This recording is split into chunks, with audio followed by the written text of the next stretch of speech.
T.R. Laughlin of Freedom 5-1 Ministry says, the enemy has found a way into the Christian home through the back door of personal finances. He has seen this affecting the family in 3 different ways. Number 1 is through marital conflict and divorce. This is what we covered in part 1 of this series. Number 2 is failure to teach the next generation wise money habits. And this is what we covered in part 2. And then today, in the final part of this series, we're going to be talking about tithing and giving. Why is it important, and how do we teach this to our children?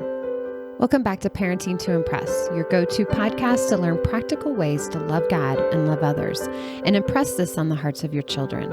I am your host, Heidi Franz, and I am joined by my dear friend, Melanie Simpson, 2 moms who have made a lot of mistakes, but have found grace and truth along the way. We've talked about marriage, and we've talked about how Satan is trying to destroy the next generation by kids not learning how to handle financial items, which we've talked about some ideas. There was one more that you were talking about, TR, with missionaries. Tell me why that's the 3rd point. When the Christian family is feeling the pinch, when things are really difficult when it comes to their finances, one of the areas that is difficult for a lot of people is the area of generosity, where they give and how much they give. One of the things that we try to do is help people put together a giving plan. Okay, I'm going to jump in right there. Why give? I would say one of the reasons that we give is because it's honoring to the Lord, and it's our way of modeling the heart of God. God was first generous with us, and we get the opportunity to participate in all that He's got going on with our finances, with our time, with our talents. We get to be on co-mission with the Lord, and the finances are just another way that we get to do that. Exactly. And we know from reading stories in the Bible that giving back to God is very important to Him. You can go back into the Old Testament. You can read in the New Testament of people who did not give and lied about it. And God obviously wants us to honor Him by how we use, and I love how you said, not just our finances, but our time and our talents. He wants to know, are you in charge of this, or are you going to let me be in charge of this? For sure. There's 5 key areas to financial success. And really, there's only 5. One of them is a spending plan, and that's a fancy word for budget. When we're thinking about budgeting, sometimes that can feel restrictive. So we like the word spending plan a little better. Okay. Also, having a savings plan, a plan for how your money gets saved, both the short term, an emergency fund, and for the long term. Debt elimination is very important. There's a whole bunch of verses in the Bible about debt and what that looks like. Also, having the right protections and insurances is part of having healthy finances. One of the things that makes us a little bit different, we believe that generosity and having a giving plan for you and your family is also just as important as the other 4, if not more. And so we help people build out a giving plan. And a giving plan is not just like how much money do you want to give, but also what are the areas that your heart is naturally inclined towards.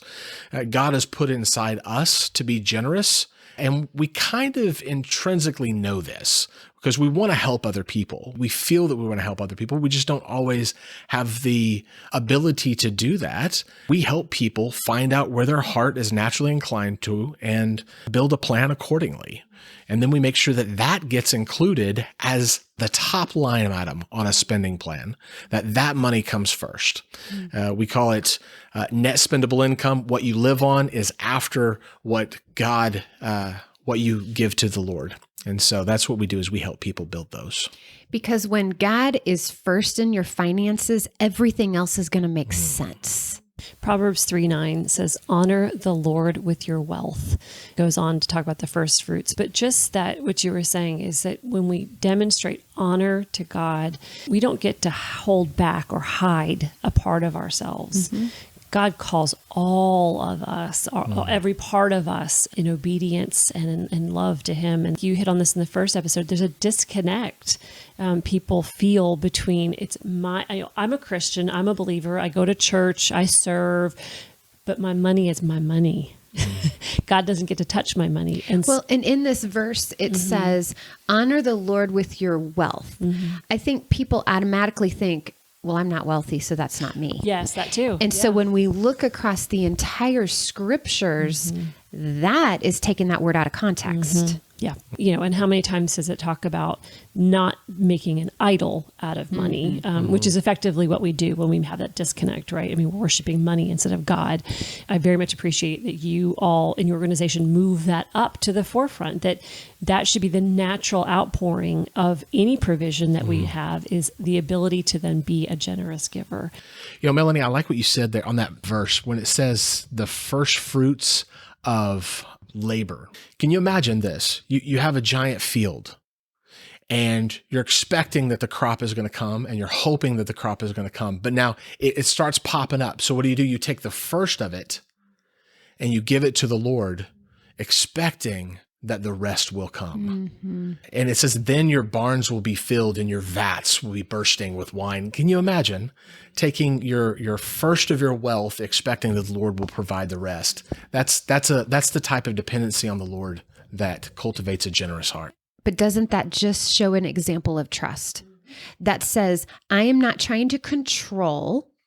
I'm not trying to control my spouse. Going back to the first episode, I am saying, I trust you, God, that you are going to provide for our needs. I'm not talking about once. I'm talking about you are going to provide for our needs. And I'm going to sit back and watch how you do this because I know it's going to be amazing. Yeah. Hebrews 13:5 says, keep your lives free from the love of money and be content with what you have. Not what your neighbor has, not what you think you should have or you deserve, but what you have, because God has said, never will I leave you, nor will I forsake you. And I think we undervalue the promise, the presence, the protection, the provision of God, and we overvalue money. And that is such a skewed version of Christianity that I think the church, we need to do a better job of addressing. I see two sides of the ditches on this here. We always talk about keep it between the ditches. We've got the side over here that we plan, and we invest and we build up and we have a safety net because if something happens, we've got to be prepared. And then the other side of the ditch is, oh, God's going to take care of me. I can do what I want with my finances.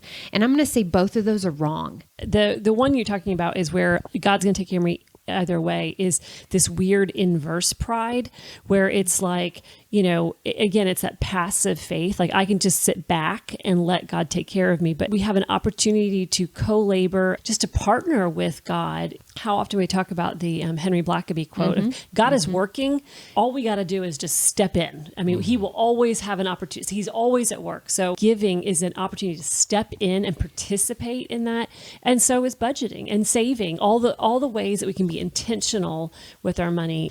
This whole message, I mean, we've said this in the first episode, so much hope, right? I mean, for couples, for parents, for believers in Jesus Christ to know that God addresses this as well. There is no aspect of our lives that is untouched. There's one more topic that I want to hit on before we close, and that is to the mom, to the wife, to the husband, to the dad, whatever situation you're in that is listening to all this about tithing and about giving and being stewards, and they're saying, we can barely make ends meet.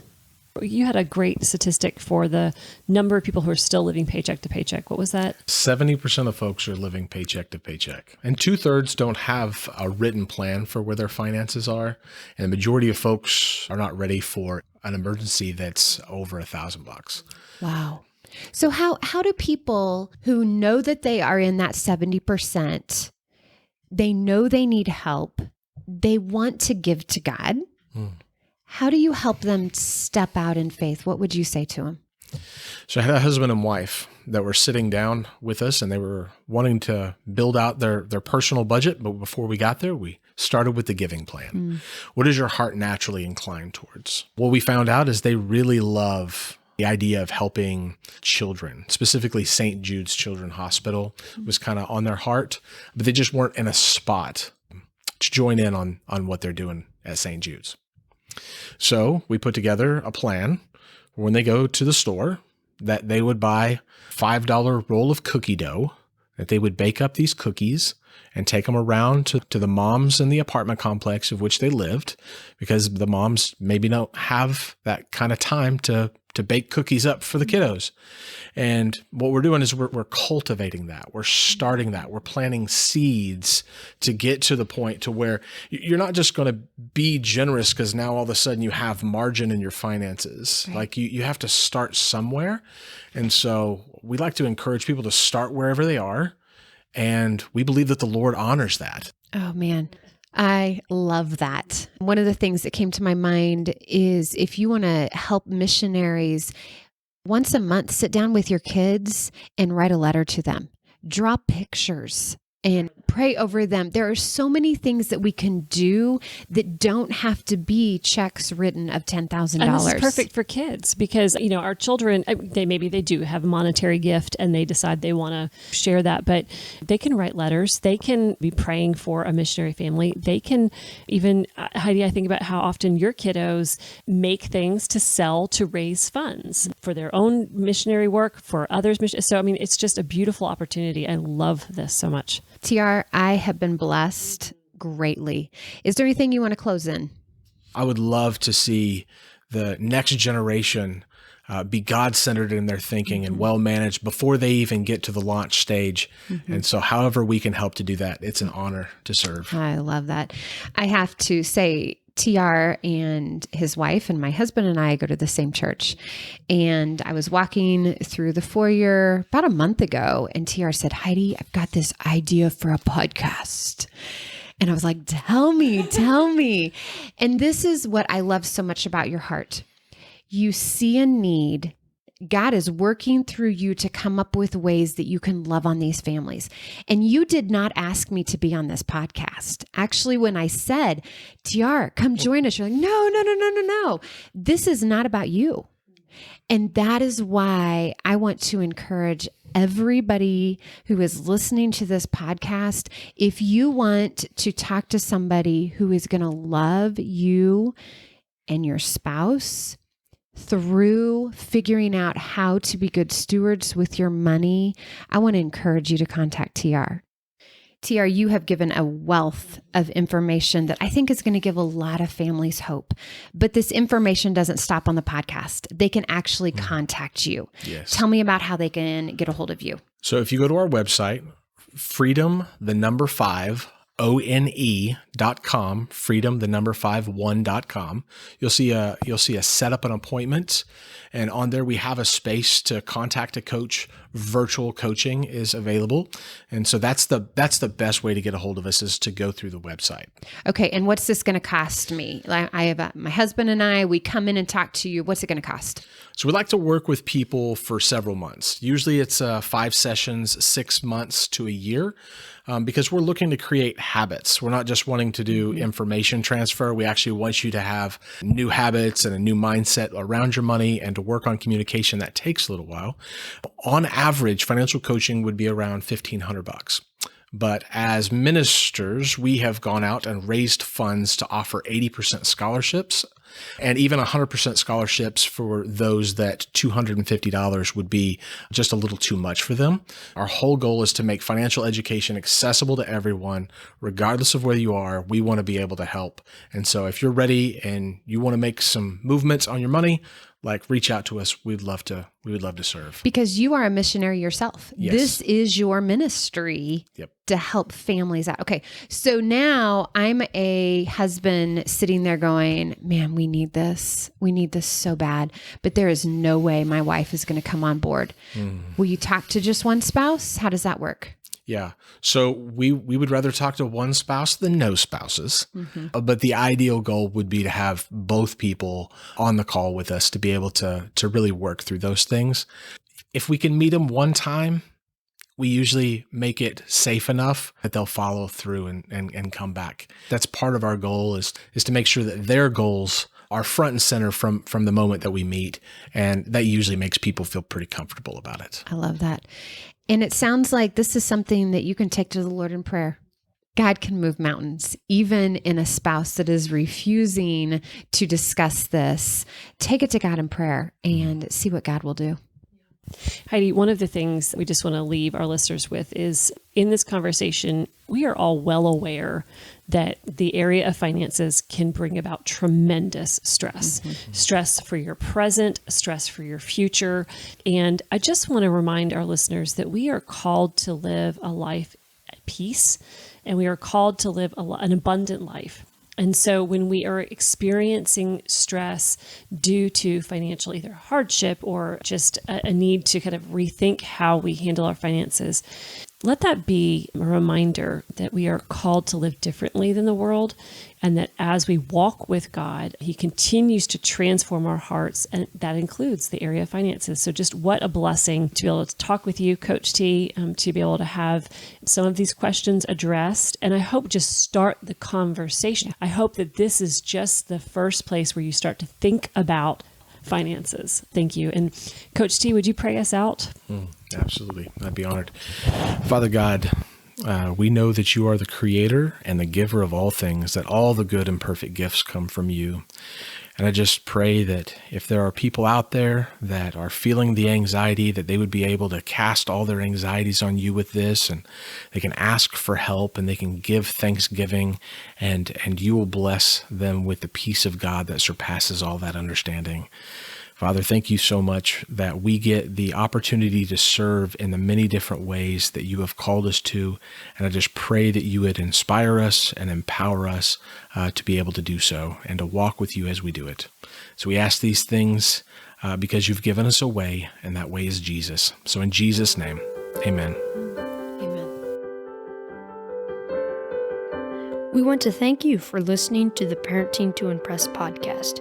Be sure to visit ABCJesusLovesMe.com and check out the show notes for more information on topics shared in this episode. Please subscribe and share with your friends.